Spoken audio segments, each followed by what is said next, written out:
Hola, ¿qué tal? ¿Cómo les va? Bienvenidos a esta nueva emisión de Intelexis Salud y Bienestar en temporada número 21. Como siempre, agradecido a todos ustedes que nos acompañan semana tras semana en esta señal, también en Somos Samba y también en Caras TV. Siempre es un placer compartir con ustedes conocimiento de alguna manera que ustedes puedan llegar a comprender de qué se trata cada patología. Hoy tenemos un panel espectacular y vamos a iniciar con el primer tema que tiene que ver con este libro hermoso que me han regalado, que pesa, quiero decir, se llama Pectus. De este tema vamos a hablar hoy, y el cardiopectus. Sus autores fueron Gastón Beliá Munzón, que está aquí presente, y vemos el libro.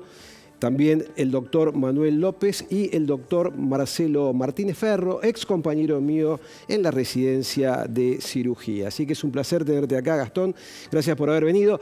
Me encanta cuando traen maquetas. Me encanta porque esto es muy gráfico, la gente entiende de qué se trata.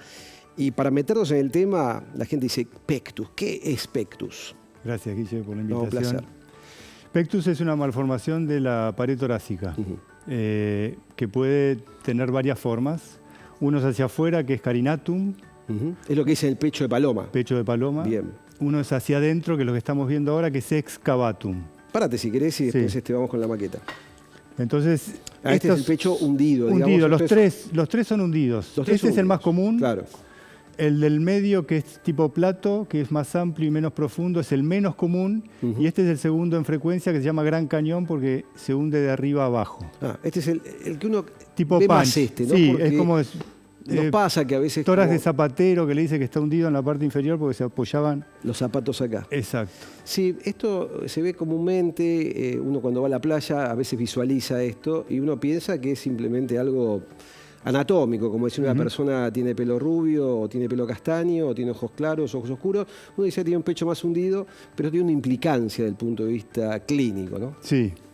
Hace mucho tiempo se decía que esto era solo una cuestión estética, que no es estético porque es una malformación, y que decía, bueno, solo se opera los más graves. Después vino Nas, que revolucionó el tratamiento de las malformaciones. El doctor Donald Nas. Donald Nas, que hizo una cirugía, inventó una cirugía mínimamente invasiva. Entonces, eso lo que hizo fue que la gran cantidad de pacientes que tengan esta deformidad empezaron a consultar, que antes no consultaban. Eso te iba a decir, ¿no? Porque uno veía esto y yo te pregunto eso, ¿no? La gente no consultaba con esta condición. No, y los pediatras tampoco los derivaban porque tenían mucho miedo a esa cirugía. Entonces, vino Nas 98, 2000 y aparecieron 600 papers por año publicados sobre esto. Entonces, bueno, pero seamos realistas con esto. La cirugía antes de la era Nas era una cirugía bastante cruenta esta, ¿no? era cruenta y con resultados a veces no tan buenos. Entonces, solo se reservaba para los pacientes graves. Bien. ¿Esto se da en mujeres y hombres o solamente en hombres? Mujeres y hombres, 4 varones por cada mujer. ¿Se hereda esto? 40% de repetición familiar. Pueden saltear alguna generación, pero hay abuelos, nietos, primos con pectus. ¿Se nace con esta condición? ¿Uno se puede dar cuenta en el momento del parto de que un chiquito tiene pectus? En el primer año de vida puede aparecer, y si aparece es tipo punch. Ajá. Cuando nacen es poco probable que uno lo vea porque es muy flexible el tórax de un bebé, pero ya hay pacientes de 10 meses que tienen un pectus tipo punch. ¿Y los padres consultan en ese momento o esperan más tiempo? ¿Qué le dice el pediatra? Esta pregunta es importante. ¿Los pediatras en general le prestan atención a esta patología? Ahora sí. Ahora sí. Antes no, te decían no pasa nada, que vaya a natación, que haga gimnasia, y los pacientes no se curan con natación. Cuando pegan el estirón del crecimiento pondoestatural de la pubertad, empeora. Entonces ahí el pediatra lo deriva, el paciente busca y los padres también empiezan a buscar soluciones para ese problema. ¿A qué edad comienzan a manifestarse los síntomas, si es que los hubiese? ¿Siempre hay síntomas o puede no haber síntomas?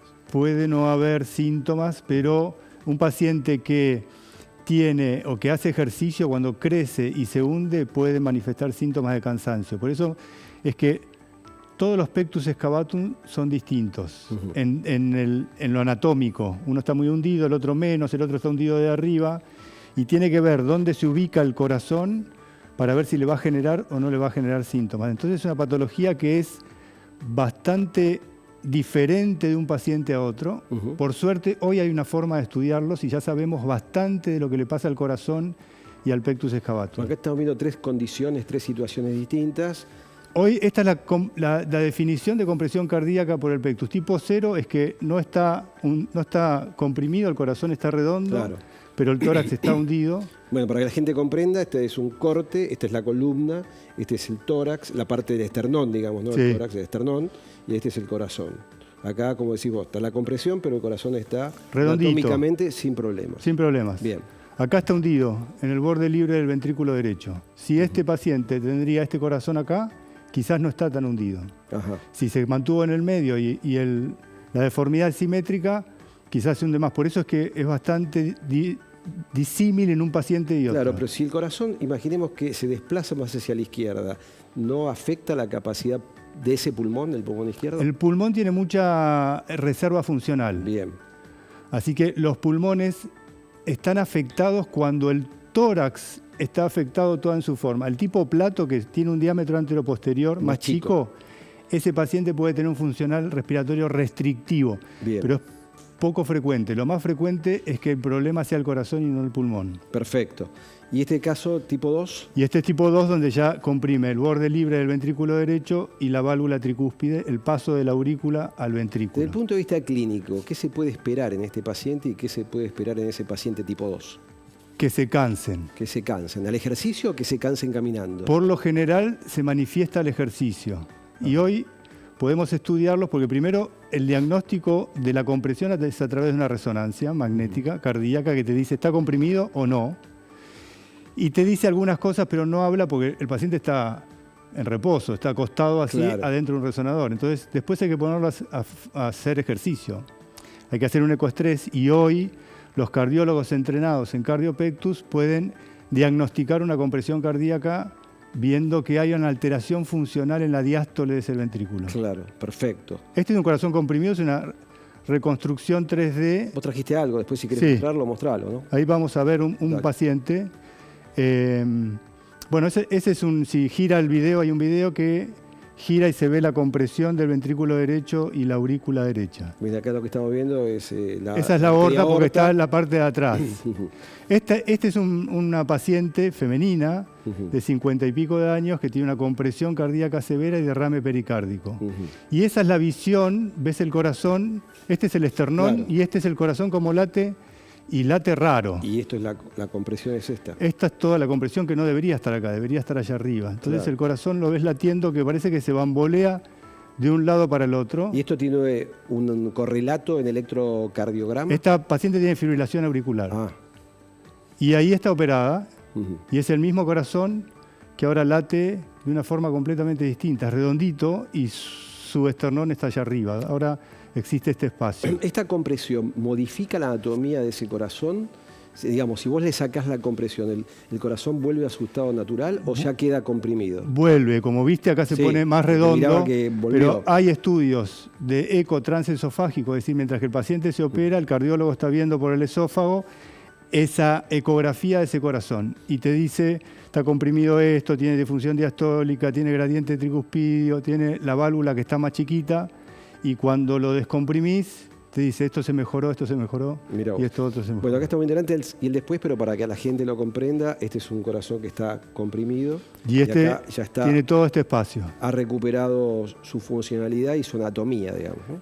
Esta paciente es médica, fibrilación auricular, tratada con medicamentos, tratada por cateterismo y no evolucionaba bien. Y el tema es que tenía una compresión que no se veía porque desde la piel al fin del esternón uno no lo evidencia tanto de afuera. Eso es difícil en las mujeres. Claro, para que la gente lo comprenda, ¿no? Estamos mirando a la paciente desde los pies hasta la cabeza, esta es la columna y este es el esternón. Este es el esternón. Sí. Y esta es la aurícula derecha y el ventrículo derecho. Esta paciente tiene una compresión tipo 2. Esto debería ser redondito. Redondo, como quedó después de la cirugía.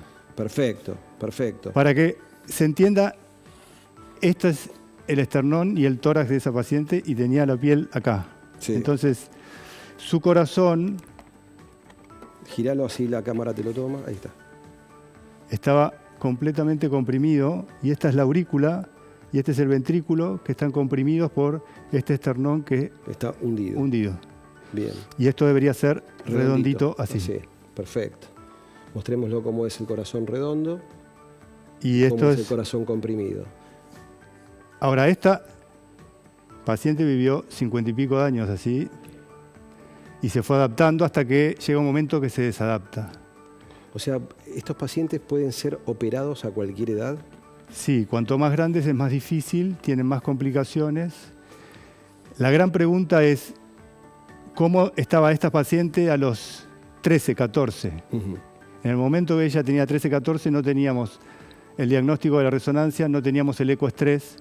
Entonces un paciente que a los 14 años tiene compresión cardíaca, disfunción diastólica del ventrículo derecho, ¿cómo va a estar a los 50? ¿Cuándo se va a descompensar?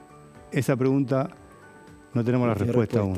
Ahora, la gente se preguntará, ¿cómo haces para llevar esto hacia adelante, toda la parrilla costral hacia adelante? Bueno, en esta hay una cirugía que es una cirugía mínimamente invasiva, que se colocan unas cámaras de cada lado y se colocan implantes que están premoldeados para el paciente, se pasa por detrás del esternón, hay unas partes técnicas que elevamos el esternón para hacer una cirugía segura, que no lesionar el corazón, y elevamos, pasamos por detrás del esternón, entre el esternón y el corazón, y colocamos los implantes en distintos lugares. ¿Son barras? Son barras de titanio. Metálicas, que entran aquí, pasan por adentro, por detrás del esternón, por delante del corazón, salen aquí, y cuando uno las gira, corrige la pared.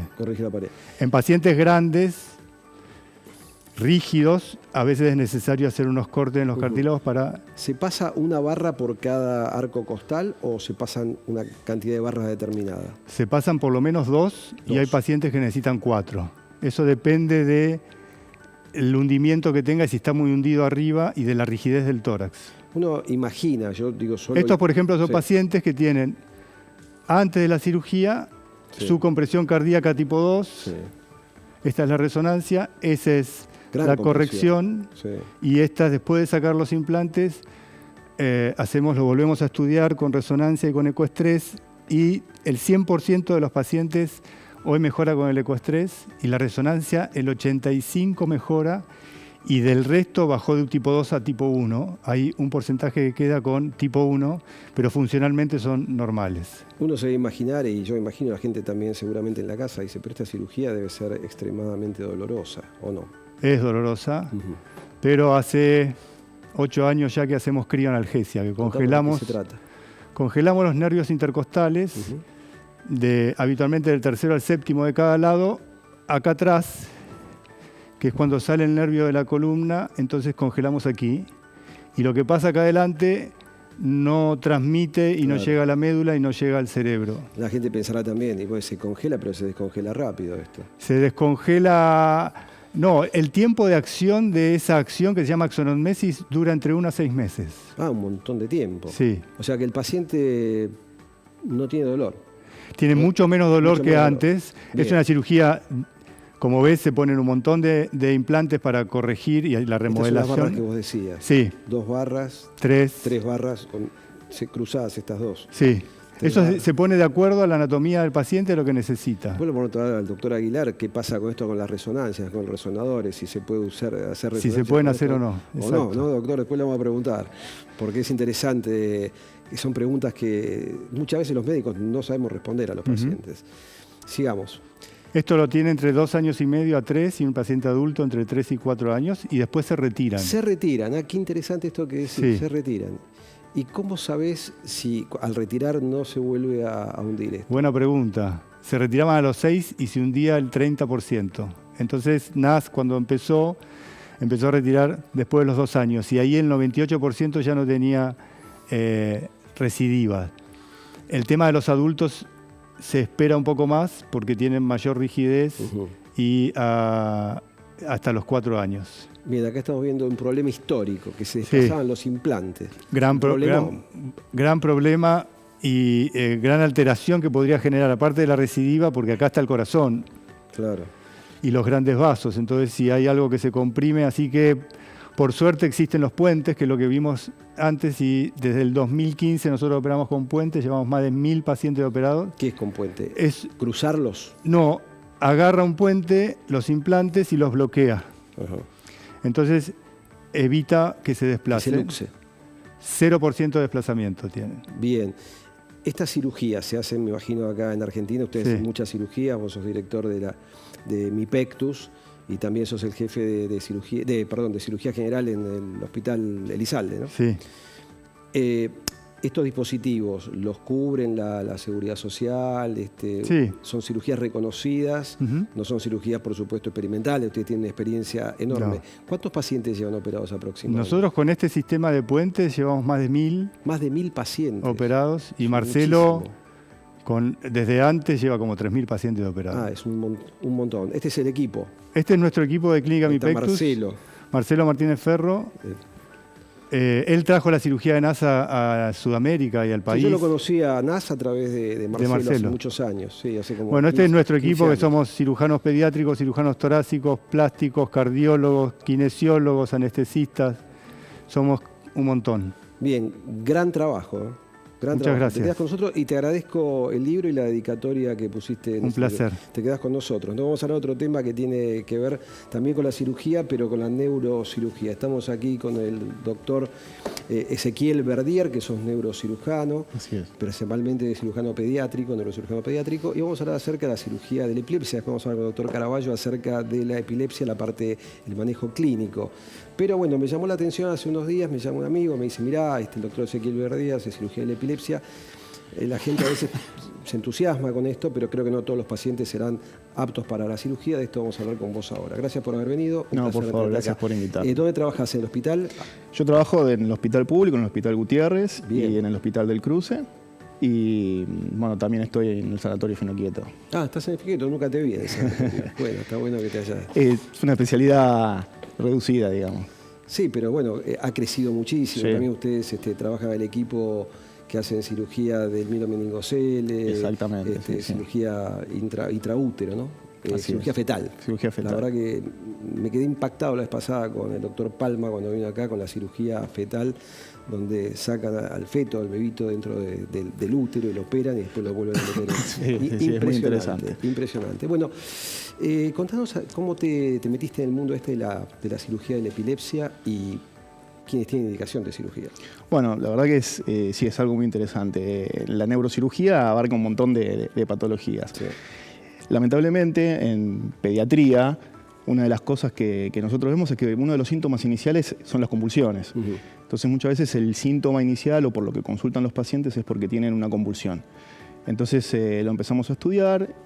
Algunas veces encontramos que esta convulsión está asociada a una patología estructural. ¿Qué significa esto? Que encontramos en el cerebro algo que la está causando. Claro. La mayoría de las veces, en los chiquitos, encontramos que son tumores, que gracias a Dios son lo que nosotros en neurocirugía decimos tumores de bajo grado. ¿Qué significa esto? Que no son malos, no entran dentro de, como para que la gente entienda, de cáncer, exactamente, de malignidad. De todos modos, tienen indicación quirúrgica, porque hay que resecar eso para analizarlo, ver las variantes que tiene. Muchas veces, con una buena cirugía, los podemos curar y de esa manera también tratar en forma secundaria la epilepsia, ¿no? Claro. O sea, a vos te llega el paciente generalmente derivado por el neurólogo, no va directamente al neurocirujano. Exactamente. Con la epilepsia en sí, lo que tiene de lindo y de particular es que también tenemos pacientes que por ahí no tienen lesiones tumorales o por ahí no tienen nada en una resonancia, se llaman resonancia normal, y tienen convulsiones, tienen epilepsia, que las empiezan a tratar los neurólogos clínicos con medicamentos y muchas veces con el tiempo se empiezan a hacer resistentes a los medicamentos, ¿no? Se le dan 1, 2, 3 fármacos distintos y muchas veces con eso no alcanza para controlar las convulsiones. Entonces, ahí empieza una batería de estudios multidisciplinario, porque no es solamente el neurólogo y el neurocirujano, sino que hay psicólogos, neuropsicólogos, epileptólogos, que son neurólogos que se dedican específicamente a epilepsia. Caraballo, que está acá al lado tuyo. Exactamente.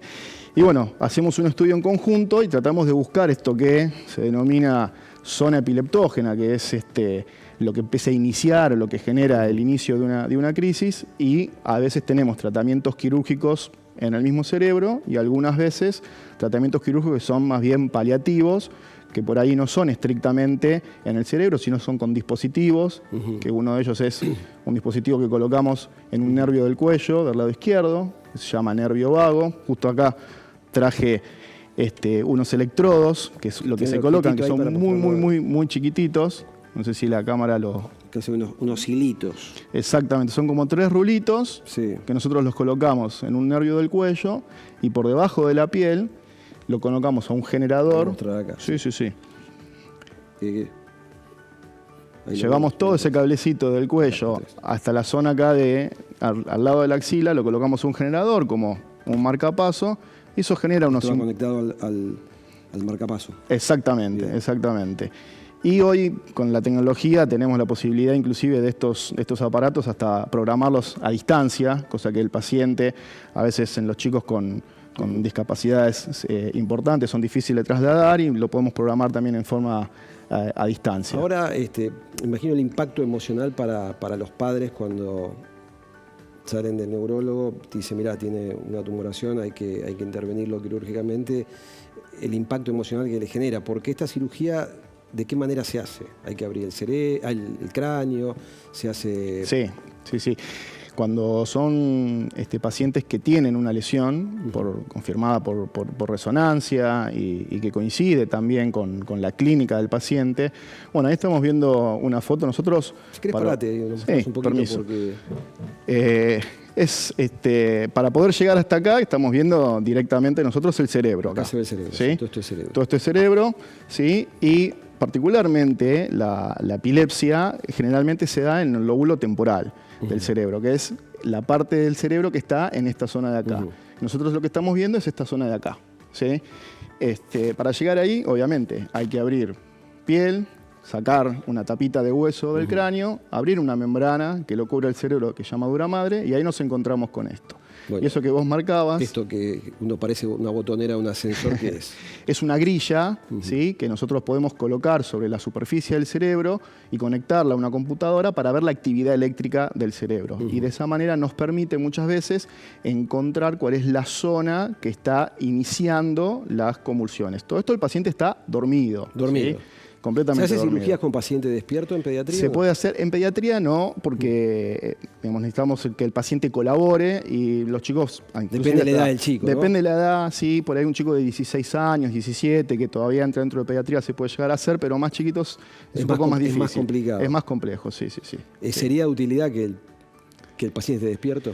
Si estamos hablando de lesiones que están cerca de los que llaman áreas elocuentes, principalmente se utiliza mucho cuando están cerca del área del habla. ¿Sí? Cuando están cerca del área del habla, ahí sí, porque nosotros necesitamos que el paciente nos responda y ver si estamos ahí exactamente para cuidar exactamente el área del habla. Estamos viendo que un preoperatorio y posoperatorio es un corte sagital del... Contanos de qué se trata esto. Sí, esto ya es, dentro de pediatría ya no tiene que ver específicamente con cirugía de epilepsia, sino con tumores, porque lo más frecuente que nosotros vemos en los tumores en pediatría son los que llaman de fosa posterior, los que se dan... Pensemos los tumores de la infancia, ¿cuántos chicos más o menos por año en Argentina? 1.200, 1.400 diagnósticos. Sí, aproximadamente. ¿De ese porcentaje qué cantidad son tumores del sistema nervioso? Aproximadamente un 30-40%. Es mucho. Exactamente. Lo más frecuente en esto, en cánceres en pediatría, son las leucemias. Sí. Y después vienen los tumores del sistema nervioso. Y dentro del tumor del sistema nervioso en pediatría, lo más frecuente es justamente lo que estamos viendo acá. Lo que llaman tumores de fosa posterior, que están muy cerca de una estructura que es muy importante que estamos viendo acá, que es el tronco encefálico, que es básicamente, exactamente, es la computadora, la respiración, la frecuencia cardíaca, los movimientos, todo. Y esto es el tumor. Esto exactamente. Esto que vemos acá, que es como una pelota. Cuando uno extirpa esto, ¿se extirpa en su totalidad o puede quedar? Me imagino que puede quedar, pero lo ideal es que sacarlo todo. Bueno, eso es una muy buena pregunta. Lo ideal siempre, nosotros decimos lo mismo, es sacarlo todo. Lo que pasa es que en neurocirugía tenemos un límite muy difícil de manejar, que es la funcionalidad y la sobrevida, ¿no? Si nosotros sacamos todo, pero vamos a dejar a un paciente con secuelas gravísimas, a veces no conviene eso. Entonces ahí trabajamos mucho en equipo con los oncólogos, justamente porque hoy hay biología molecular y targets. Entonces a veces con sacar un 90% del tumor y dejar un resto en una zona crítica es preferible que después una quimioterapia o una radioterapia terminen de hacer el tratamiento. ¿Los tumores del sistema nervioso central son más comunes los tumores benignos o los tumores malignos? Bueno, lamentablemente, en general, son más frecuentes los tumores malignos. Más o menos son 2/3 malignos, 1/3 benignos. Pero hoy, con la tecnología que tenemos, más que nada, justo ahora que pusieron esta foto, es importante marcarlo porque es una foto muy interesante, porque hoy con la tecnología que tenemos podemos ver tumores de bajo grado antes de que se empiecen a manifestar como con una imagen muy característica en la resonancia. Entonces, nosotros estamos viendo un cerebro acá, ¿sí? Lo que llamamos un corte axial, es como si fuésemos toda la superficie del cerebro, ¿sí? En un solo corte, específicamente acá en la región del lóbulo temporal. Si comparamos un lado con el otro, ¿sí? Esto sería el lado izquierdo del paciente y esto sería el lado derecho, fíjense cómo acá esto brilla todo mucho más. ¿Sí? Entonces esta es una zona donde vemos un tumor de bajo grado. Estos pacientes antes, por ahí, no se diagnosticaban, tenían 1 o 2 convulsiones nada más y con el pasar del tiempo esto empezaba a crecer más. Entonces llegaban a la vida adulta con muchísimas convulsiones ya intratables con la medicación. Esto hoy lo podemos resolver en la edad pediátrica y dejar a los pacientes libres de crisis y sin tumor. ¿Qué es la neuroendoscopía esto? Esto es muy interesante porque yo cuando lo digo muchas veces no lo entienden porque asocian endoscopía con cirugías traumatológicas de rodilla, pero nosotros podemos entrar con una camarita al cerebro y tomar, por ejemplo, como en este caso, entramos generalmente por un punto que se llama punto de Coge a nivel frontal, hacemos una trepanación de pocos milímetros, exactamente, un agujerito de muy pocos milímetros, y entramos con una camarita a un espacio que tienen los cerebros, que es el ventrículo, que está lleno de líquido. ¿Y tienen que perforar el cerebro para llegar ahí? Sí, tenemos que atravesarlo, pero es muy, muy finito y la verdad que las secuelas y las lesiones son mínimas. Y podemos ver el cerebro por dentro y tomar muestra de biopsia de tumores, que muchas veces solo con una biopsia después pueden hacer un tratamiento oncológico y ahorrarse cirugías enormes que teníamos que hacer antes. ¿En cuánto tiempo el paciente se va? Un paciente pediátrico con una cirugía de estas pasa 24 horas en una sala de terapia intensiva y, si está todo bien, 3-4 días en una sala común para que veamos que el chiquito está como está en casa, que los papás estén cómodos y se puede ir en términos de una semana, ya está en las casas. ¿Y el seguimiento del paciente es complejo? Porque, digamos, manejar chicos no es fácil. Me imagino que un chico con una lesión cerebral, que uno tiene que revisarlo, que hacerle todo el examen neurológico, debe ser complejo. Sí, es difícil. Gracias a Dios, los padres siempre colaboran mucho. Nosotros también con los años aprendimos técnicas para persuadir a los chicos y que se distraigan mientras los revisamos. Pero en realidad la ventaja que tienen los chicos es que se recuperan muy rápido, ¿sí? Muy rápido. Nosotros los vemos, claro, salen de la cirugía y muchas veces los padres están muy angustiados y es el apoyo de los padres y en 48 horas están corriendo por el hospital como si no les hubiésemos hecho nada. Bien, te agradezco mucho, te quedas con nosotros. No, por favor, sí. Bien, me asiento. Vamos a ir a una pequeña tanda y decimos vamos a volver aquí al estudio, vamos a seguir hablando acerca de epilepsia con el doctor Caraballo. También vamos a hablar acerca de mitos y verdades acerca de la resonancia. Preguntas que se hace seguramente ustedes y la hacemos también nosotros los médicos con el doctor Gabriel Aguilar. Pequeña tanda, enseguida volvemos, no se vayan.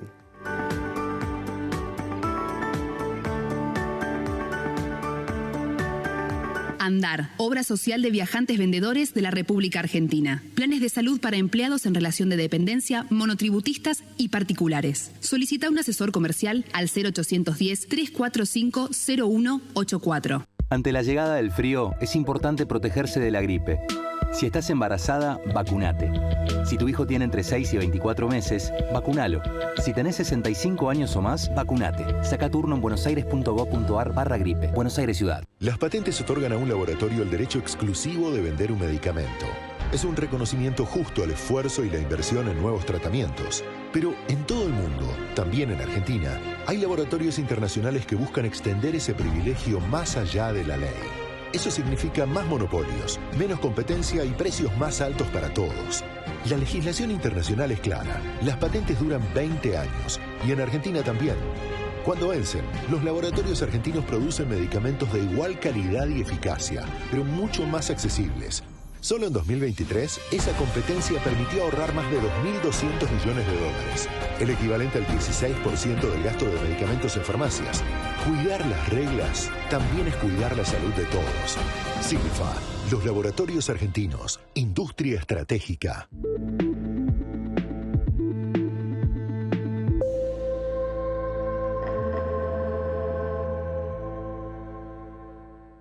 Tu salud no puede esperar y vos necesitas respuestas confiables. Con más de 10 sedes en Capital y Gran Buenos Aires, te acercamos laboratorio, diagnóstico por imágenes, vacunatorio y chequeos médicos completos en un solo lugar. Tecnología de última generación, profesionales de excelencia y hoy un nuevo avance, laboratorio genómico para una medicina más precisa y personalizada. Estamos cerca, estamos preparados, estamos para vos. Centro Rossi, cuidándote siempre.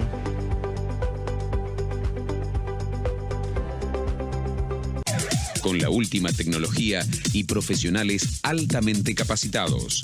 Es bueno que sepas que estamos ahí. Grupo Emerger, compromiso profesional.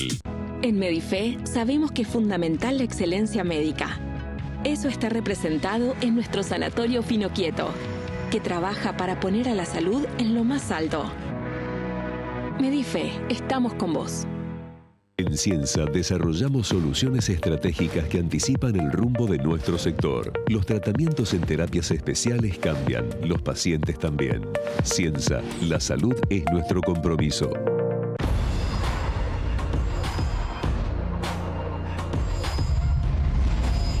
Hay un sistema integral de seguridad cuidándote en la ciudad.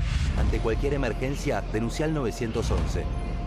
Buenos Aires Ciudad, vamos por más. Somos Vacunar. Hace 30 años que cuidamos la salud de las personas a través de la aplicación de vacunas. Acércate a nuestro centro sin turno previo o solicita el servicio gratuito Vacunar en Casa. Conoce más en www.vacunar.com.ar.